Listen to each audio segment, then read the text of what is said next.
Boy friend اور girl friend, میں یہ سمجھتا ہوں کہ یہ جو کلچر ہے نا، اس میں جو یوتھ ہے وہ کچھ کر رہی ہے یا نہیں کر رہی، لیکن اپنی کچھ دیر کی فیسینیشن کے لیے، اٹریکشن کے لیے، ڈیزائرز کے لیے اپنی جو ذات ہے، اللہ تعالیٰ کے حکم کو تو توڑ رہی ہے نا۔ سائیکولوجیکل اگر آپ دیکھیں تو اپنے آپ کو ڈی ویلیو کر رہے ہیں۔ اسلام نے بہت ہی خوبصورت سسٹم ہمیں دیا جس میں ساروں کے جو حقوق ہیں، رائٹس ہیں، کسی کو ڈی ویلیو نہیں ہونے دیا۔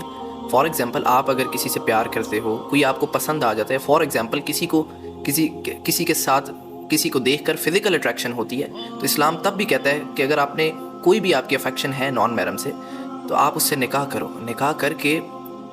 حلال وے میں، پھر اس کے بعد اس کی رسپانسبلٹی اٹھاؤ، اس کے ماں باپ کی رسپانسبلٹی اٹھاؤ، اس کی فیملی کی رسپانسبلٹی اٹھاؤ، پوری زمانے کے سامنے اس کو ایکسیپٹ کرو، اور تب جو تمہارا دل کرتا ہے اپنی فیسینیشنز، اپنی محبت، اپنا جو بھی ہے وہ ظاہر کرو۔ تو اگر آپ یہ جو بوائے فرینڈ اور گرل فرینڈ کلچر ہے، اس میں تو دیکھا جائے تو اٹس جسٹ لائک، میں ریلیٹ کرتا ہوں بوائے فرینڈ اور گرل فرینڈ کلچر کو لائک اے ٹیشو پیپر۔ آج کسی کے ساتھ، کل کسی کے ساتھ، دیکھیں نا، اس میں آپ دیکھیں کہ ایک ٹیشو پیپر کو آپ یوز کرتے ہو اور پھینک دیتے ہو، ٹھیک ہے؟ تو اس میں بھی ایسے ہی ہوتا ہے، یوز کیا جاتا ہے اور پھر پھینک دیا جاتا ہے، پھر دوسرا اٹھا لیتا ہے، وہ یوز کرتا ہے، وہ پھینک دیتا ہے، ساروں کے سائیکلز جو ہیں وہ ایسے ہی چلتے رہتے ہیں۔ تو اسلامک پوائنٹ آف ویو سے اگر آپ نہیں بھی دیکھ رہے تو آئی جسٹ تھنک کہ یہ اپنے آپ کو ڈی ویلیو کرنا ہے، اپنے ساتھ زیادتی کرنے کا نام ہے،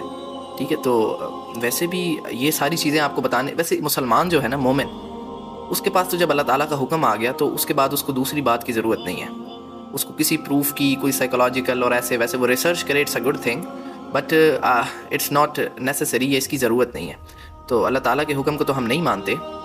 تو اس لیے پھر تھوڑا سا ایسے بھی جو ہے نا سمجھانا پڑتا ہے، اور ایسے سمجھنا بھی چاہیے، خود ہر انسان کو سمجھنا چاہیے، ٹھیک ہے؟ تو اس لیے آپ جو ہے، میں تو یہ تو بوائے فرینڈ گرل فرینڈ کی آپ نے بات کی، میں تو اس معاملے میں بہت ہی جو ہے نا وہ بہت زیادہ پوزیسو ہوں۔ میں تو کہتا ہوں کہ آپ کسی سے ہنس کے بھی بات نہ کرو، کسی نان محرم سے بات ہی نہ کرو، اتنا بھی کسی کو حق نہ دو، مطلب بات جو ضروری، بہت ضروری ہے تو کرنی ہے، مطلب کہ بالکل بھی جو اپنی فیلنگز ہیں، ایموشنز ہیں، اپنا سب کچھ جو ہے وہ اس کے لیے سنبھال کے رکھو، جو آپ کے لیے آپ کا گھر، اپنا پورا گھر چھوڑ کر آئے گی، اپنے پیرنٹس کو چھوڑ کر آئے گی، ٹھیک ہے؟ اور جو آپ کا ہسبینڈ ہوگا وہ آپ کی پوری رسپانسبلٹی اٹھائے گا، آپ کو ایکسیپٹ کرے گا سب کے سامنے، اور اس کے بعد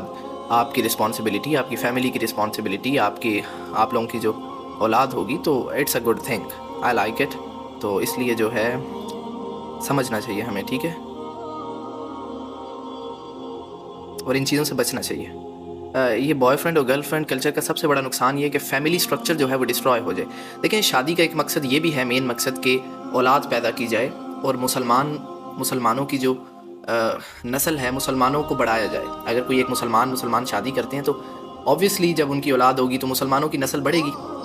تو جیسے اب ویسٹ میں دیکھ رہے ہیں، فیملی سٹرکچر جو ہے وہ ڈسٹروائے ہو گیا ہے، فیملیز والا جو کانسیپٹ ہے وہ ختم ہوتا جا رہا ہے۔ تو ہمیں تو یہ چیزیں سوٹ بالکل نہیں کرتی کہ ہم اس چیز میں پڑ جائیں، بوائے فرینڈ اور گرل فرینڈ کلچر میں۔ It's not a good thing, اور